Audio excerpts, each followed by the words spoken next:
두 꼬마가 병원에 입원을 하게 됐습니다. 이제 옆자리에 서로가 이렇게 누워 있었어요. 한 꼬마가 물었습니다. 너 여기에 왜 왔냐? 나 지금 편도선 수술하러 왔어. 근데 너무 지금 겁이 나. 어떻게 여기에 이렇게 칼을 대지? 그거 나도 했는데 하나도 안 무서워. 잠깐 마취하면 한숨 딱 자고 일어나면 끝이야. 그리고 끝나면 아이스크림 엄청 준다. 그것만 막 먹으러 간다. 하나도 안 아파. 그까짓 거. 근데 너는 왜 왔니? 나는 포경수술하러 왔어. 포경수술? 그거 엄청 아픈데? 야, 나도 태어나자마자 그거 했거든? 1년 동안 일어서지도 못하고 꼼짝 못하고 누워있었다? 허풍이 세다고 하죠. 호언장담. 여러분들 성경을 보면은 굉장히 허풍이 센 사람이 있었어요. 우리 같이 한번 따라해 봅시다. 베드로 대성통곡하다. 누가복음 22장 33절에 보면은 그가 말하되 주여 내가 주와 함께 오게도 죽는 데에도 가기를 각오하였나이다. 엄청 지금 허풍이에요. 이거예요. 나는 감옥도 죽는 것도 내가 같이 하겠습니다.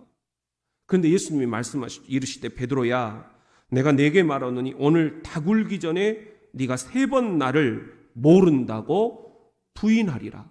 각오했는데 예수님은 부인하리라. 정반대 말씀을 하셔요. 예수님 말씀이 맞았어요. 3번이나 모른다고 부인하잖아요. 그런데요, 나도 이거 성경 구절 놓쳤어요. 그냥 부인한 게 아니에요. 74절에 보면은요, 그가 뭐하며? 저주하며 맹세하여 이르되 나는 그 사람을 알지 못하노라. 곧 닭이 울었다. 그냥 예수님을 모른다고 부인한 게 아니에요. 나 저 사람 몰라요. 이런 게 아니에요. 저 하면서 저주를 하면서 나는 저 사람 모른다. 이렇게 얘기를 했다는 거예요. 수제자가 스승을 저주를 퍼오면서 부인했다. 이게 우리 인생이구나. 그런 베드로가 이제 갈릴리로 갑니다. 왜냐하면 예수님께서 갈릴리에서 보자 그러셨거든요. 살아생전에 그렇게 제자들에게 말씀하신 거예요. 나중에 갈릴리에서 보자. 28장 16절에 보면은 11 제자가 갈릴리에 가서 예수께서 지시하신 산에 이르러. 예수님이 갈릴리 산에서 보자 이렇게 말씀하신 거예요. 근데 여러분, 베드로가 금방 태도를 바꿔버립니다. 산에서 바다로. 요한복음 21장 3절에 보면 시몬 베드로가 나는 물고기 잡으러 가노라 하니 그들이 우리도 함께 가겠다 하고 나가서 배에 올랐으나 그날 밤에 아무것도 잡지 못하였더니 예수님은 우리 갈릴리 산에서 보자. 근데 베드로는 산에서 볼 게 뭐냐는 거예요. 그래서 내가 예수님을 만나기 전 내가 가장 잘 아는 것, 그건 바다요. 그건 물고기가 어디 있는가요? 내 삶을 다 바쳤던 그 바다, 그것이 내 삶의 전부였고 내 삶의 의미였고 내 삶의 기쁨이었고 내 삶의 방향이었습니다. 그래서 바다로 간 거예요. 나 고기 잡으러 바다 나가야겠다. 근데 딴 제자들도 우리도 함께 가자. 자기들도 다 어부 출신들 아니에요? 그러니까 베드로랑 이심점심 우리 바다에 가서 예수님 만나기 전처럼 물고기나 잡자. 그렇게 살아가야지. 우리가 무슨 하나님 나라냐?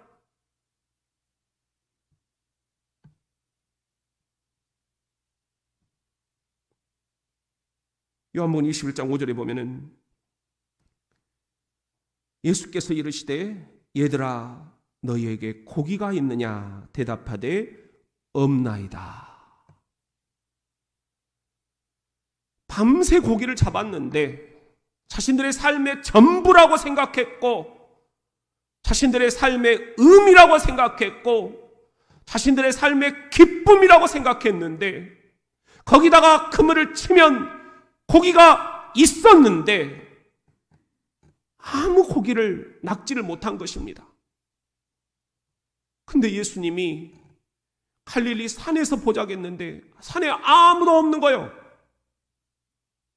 다 바다에 가 있는 거예요. 자신들이 했던 노하우, 자신들이 살았던 과거, 자신들이 그토록 따랐던 전통, 자신들의 계획, 자신들의 전략, 자신들의 생각, 그것에 따라서 삶의 의미를 낚으려고 바다로 갔던 제자들, 얘들아 고기 좀 잡았니? 물으시는 거예요. 여러분들 상상을 해보세요. 모든 힘이, 모든 꿈이, 모든 기쁨이 다 사라져버리고 이제는 내 식대로 옛날처럼 내가 그물을 치고 내가 삶의 의미를 찾아내야겠다. 낚아 올려야겠다. 그곳은 바다다. 자기들이 가장 잘 아는 곳으로 갔습니다. 그런데 밤새 그물을 쳤건만 얘들아 고기 좀 잡았니? 없나이다. 이 그림을 한번 여러분들이 그려보세요. 어떤 모습일까요? 이게 우리 인생 아닙니까? 나는 내 식대로 살아가기로 다짐했습니다. 이제는 예수도 없고 이제는 뭐 교회도 상관없고 이제는 내 식대로 자녀 키우겠습니다. 이제는 내 식대로 노후를 준비하겠습니다. 이제는 내 식대로 교회 다니겠습니다. 그렇게 해서 얘들아 너희들 삶의 의미를 좀 낚았니? 삶의 기쁨을 좀 건져 올렸니? 없나이다. 없나이다. 이것이 우리의 인생이라면 여러분 우리는 어떻게 해야 된다는 말입니까? 내 방식대로 그렇게 그물을 던졌는데 밤새 고기 한 마리 못 잡았습니다. 이제 우리는 어떻게 해야 한다는 말입니까? 따라합시다. 예수님 바비큐를 차려주시다. 누가복음 22장 33절에 보면은 요한복음 21장 6절에 보면은 이르시되 그물을 배 오른편에 던지라. 그리하면 잡으리라 하시니 이에 던졌더니 물고기가 많아 그물을 들 수 없더라. 예수님은 정반대에다가 그물을 던지라고 하시는 거예요. 배 오른편에 그물을 던져라. 베드로를 비롯해서 제자들은 예수님이 뭘 알겠냐 싶으셨을 거예요. 그런데 자신들의 방식대로, 자신들의 노하우대로, 자신들의 전략 전술대로, 자신들의 생각대로 밤새 왼편 거기에 분명히 고기들이 드글드글 했는데 아니 지난 3년 동안 예수님 따라다닌다고 아니 물고기 떼들까지 딴 데로 가버렸나? 예수님 말씀을 그들이 들었다는 거예요. 배 오른편에 그물을 던졌다는 거예요. 이것도 신기합니다. 네가 뭘 알아? 예수님, 당신이 뭘 알아요? 그토록 잘나셨으면 왜 죽으셨나요? 왜 우리 제자들을 버리고 죽어버리셨나요?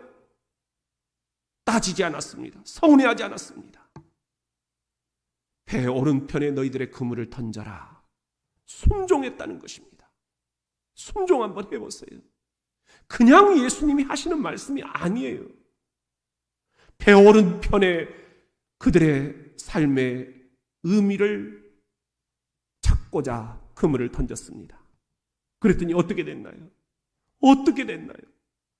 그물을 들어 올릴 수 없을 정도로 고기들이 많이 잡혔다라는 것입니다.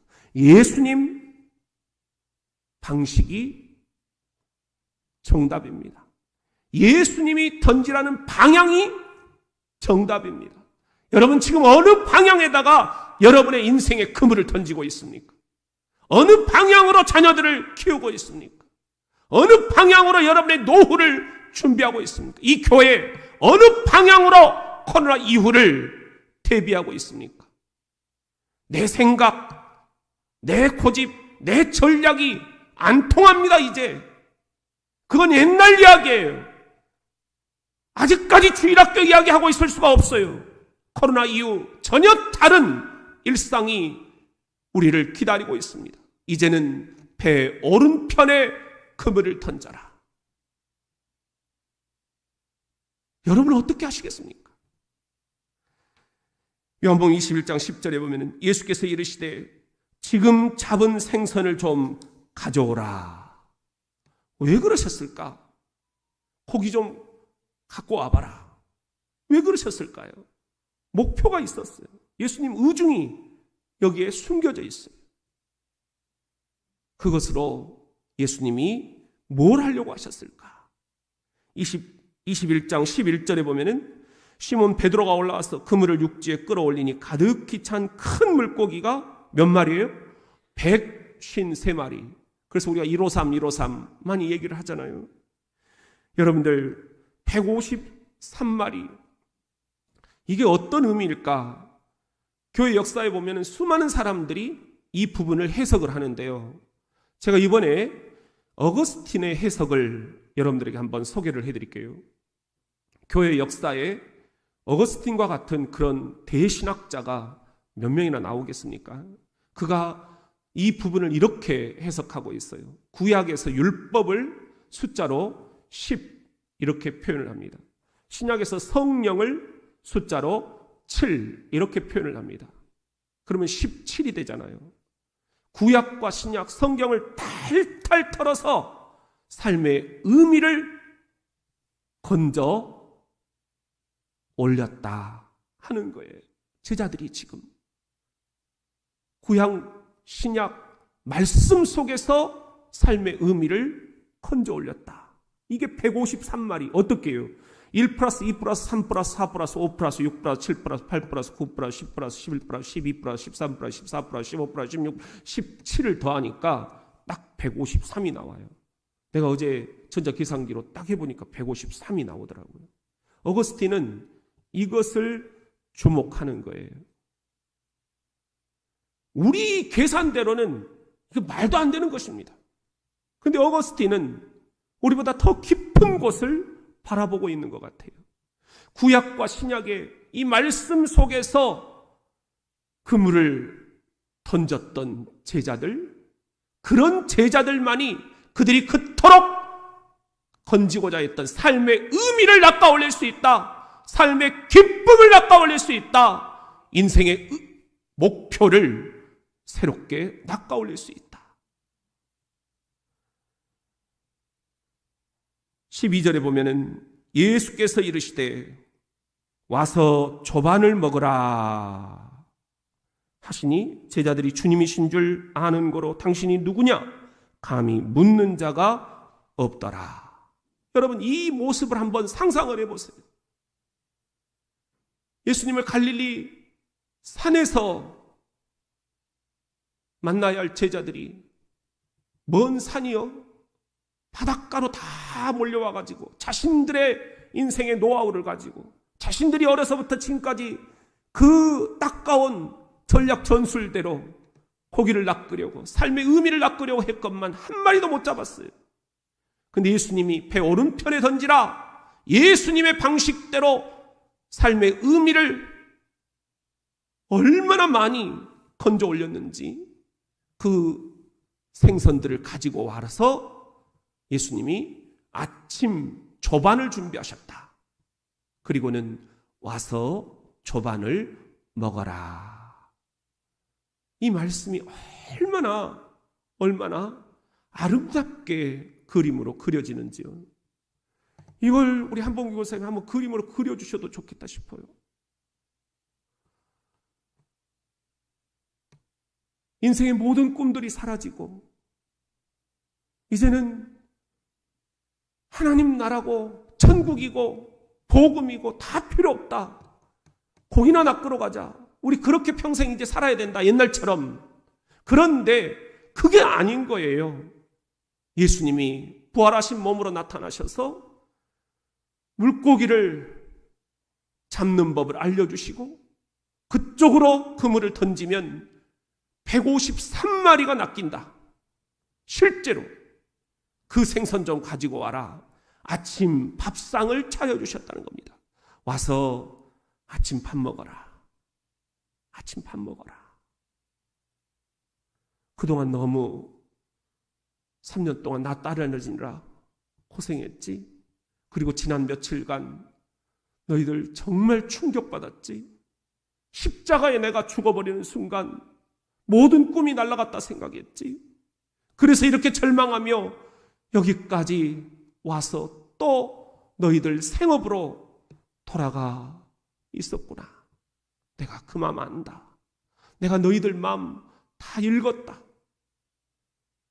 너무너무 미안하다. 내가 이렇게 떠나서 내가 너희들에게 마지막으로 밥 한 끼 차려주고 가고 싶다. 바로 성경 다음에 보면은요, 예수님이 13절에 예수께서 가셔서 떡을 가져다가 그들에게 주시고 생선도 그와 같이 하시니라. 떡을 제자들에게 입에다가 넣어주셨다는 겁니다. 생선을 발라서 제자들에게다가 입에 넣어주셨다는 겁니다. 우리가 어떤 때 먹여주고 발라주고 그러는가요? 너무 우리가 지쳐있을 때, 너무 밥숟가락도 뜰 수가 없을 때, 우리가 너무 영적으로 어릴 때 우리 애들한테 생선을 발라서 살만 주잖아요. 떡도 체하지 말라고 떼서 조금만 넣어주잖아요. 예수님 그 심령 아니시겠어요? 지금 너희들 이대로 내가 훅 떠나버리면 다 지금 흩어져 버리게 생겼다. 떡을 떼주시고 생선을 발라주시고 와서 먹어라. 그리고 밥심으로 내 부탁 하나만 들어주라. 이 장면을 연구한 책이 하나 있어요. 예수님이 차려주신 밥상, 그런 책인데요. 팀 체스터라는 분이 쓰신 책이에요. 이분이 성경을 이렇게 딱 분석을 해보니까요, 예수님의 동선이 전부 다 식사랑 연결이 되어 있는 거예요. 식사하러 가시는 중에, 식사 도중에, 식사하시고 나오시는 중에 예수님 동선이 다 식사와 연결이 되어 있어요. 예수님은 굉장히 밥 먹는 것을 중시하셨다라는 것입니다. 밥을 먹어야 힘이 난다. 밥 한 끼 먹는 게 목회다. 그래서 목회라는 것은 먹회다. 이렇게 우스개 이야기도 합니다. 교인들에게 잘 먹여야 된다. 영적인 양식도 잘 먹여야 되고 육적인 양식도 잘 먹여야 된다. 그래서 배가 고픈 아기가 징징대며 보채지 않도록 잘 먹이는 것, 이게 목회다. 그래서 교회는 밥상 공동체다. 함께 잘 밥을 먹는 것, 이게 교회다. 왜? 예수님이 우리들에게 보여주신 게 3년 동안 다 밥과 연결되어 있는 거예요. 식사 자리와 연결되어 있는 거예요. 오늘 본문도 그런 말씀입니다. 와서 조반을 먹어라. 그리고 한 가지만 내가 하늘로 올라가기 전에 베드로야, 너에게 부탁할 것이 있다. 그게 바로 다음 말씀이에요. 15절에 보면은 그들이 조반 먹은 후에 예수께서 시몬 베드로에게 이르시되 요한의 아들 시몬아 네가 이 사람들보다 나를 더 사랑하느냐 하시니 이르되 주님 그러하나이다.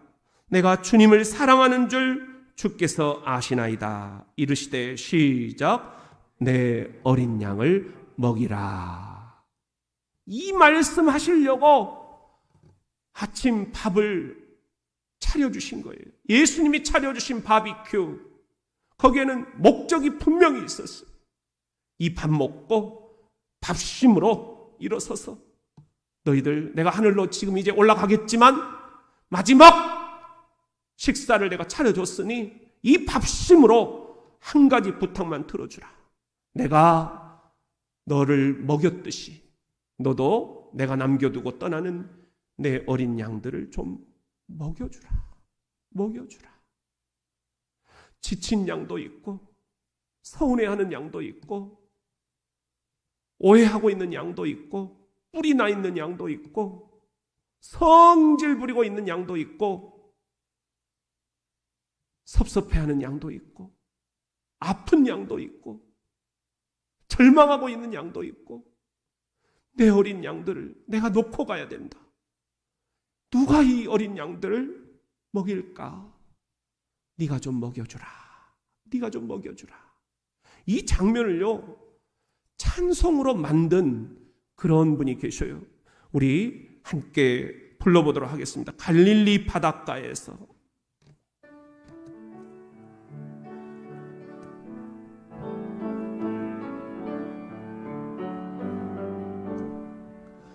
갈릴리 바닷가에서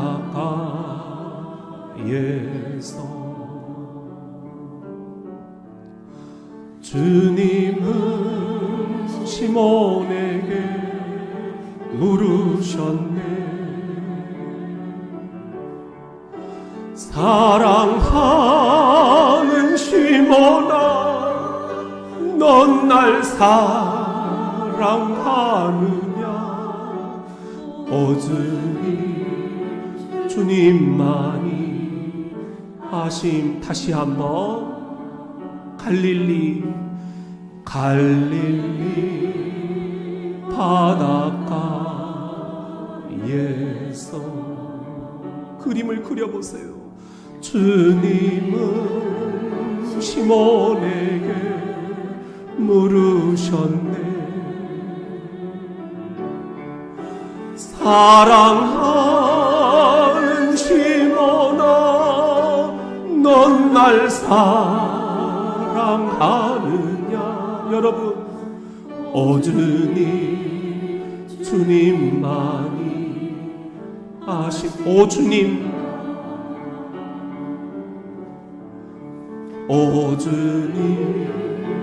주님만이 아시니. 흐밍으로 오 주님.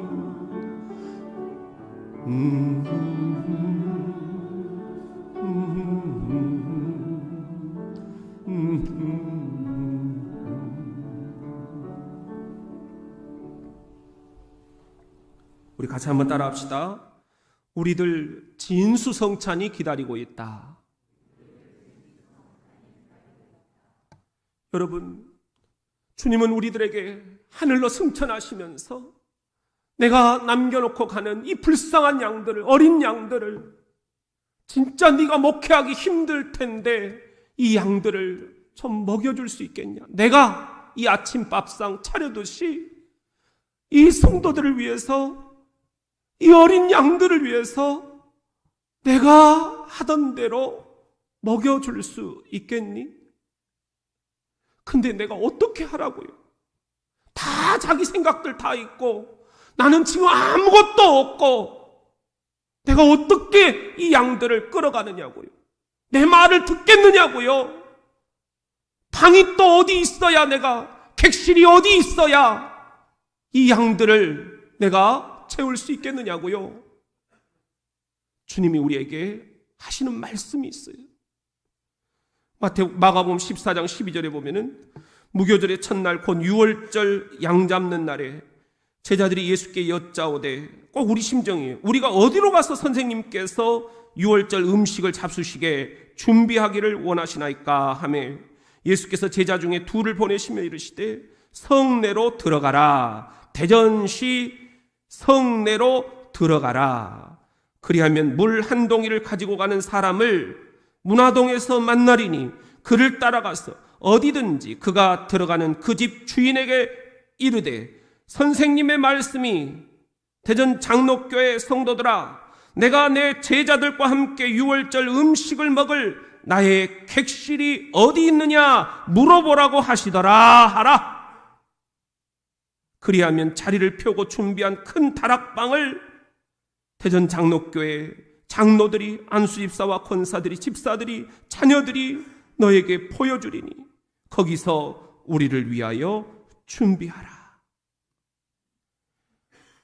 이 어린 양들을 먹일 음식이 어디 있냐고요? 이 어린 양들을 채울 객실이 어디 있냐고요?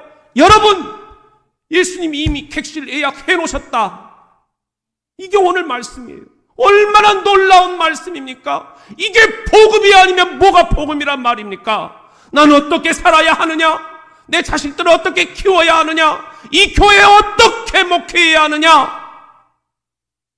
주님이 이미 다 객실 예약해 놓으셨다. 할렐루야. 이게 시편 23편 5절 오늘 말씀이에요. 암송 한번 해봅니다. 시작. 주께서 내 원수의 목전에서 내게 상을 차려주시고 기름을 내 머리에 부으셨으니 내 잔이 넘치나이다. 내게 상을 차려주신다. 영어 성경에 보면은 상이 테이블이에요. 테이블. 우리에게 테이블, 밥상을 차려놓고 기다리고 계신다는 겁니다. 목자 되신 주님이. 이게 우리에게 지금 약속되어 있는 복음입니다. 지난주일 설교했듯이 목자들이 사망의 음침한 골짜기를 지나서 산 정상에 이르러 푸른 초장을 발견했을 때 가장 먼저 하는 행동이 뭐라고요? 울타리를 치는 거였습니다. 이리떼가 넘어오지 못하도록 울타리를 치고 이리떼가 넘어오다 미끄러져 포기하도록 군데군데 기름을 발라놓는 것. 그러면 방어 준비 끝! 사탄이 못 넘어온다는 것입니다. 목자들은 울타리 안에서 양들이 안심하고 향유를 즐기도록 푸른 풀들을 한 움큼 앞에다 갖다 놓고 먹어라, 먹어라, 한 상 차려주신다. 진수성찬. 이게 시편 23편 5절의 말씀입니다. 사랑하는 성도 여러분, 주님께서 우리들에게도 이런 진수성찬을 차려주시겠다 기다리고 계십니다. 한 상 가득 진수성찬을 차려놓고 기다리고 계시는 주님. 천국이 바로 이런 모습 아니에요? 제가 좋아하는 찬송 가운데 여러분도 좋아하시잖아요. 559장 3절 찬송 한번 불러볼까요? 천국은 이런 곳입니다. 559장 4절의 봄바람 불어있고 3절을 우리 같이 한번 불러봅시다.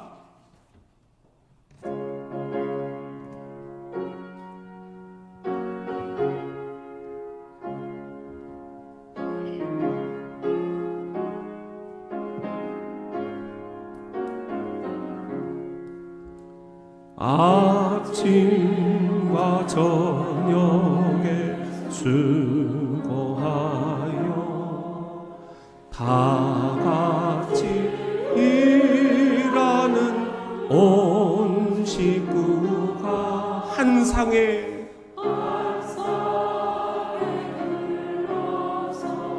먹고 마셔 여기가 우리의 나원이라.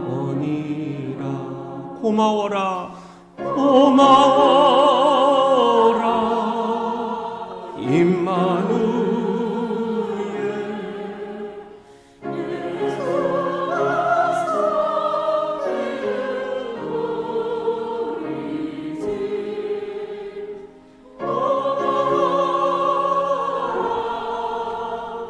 임마누엘.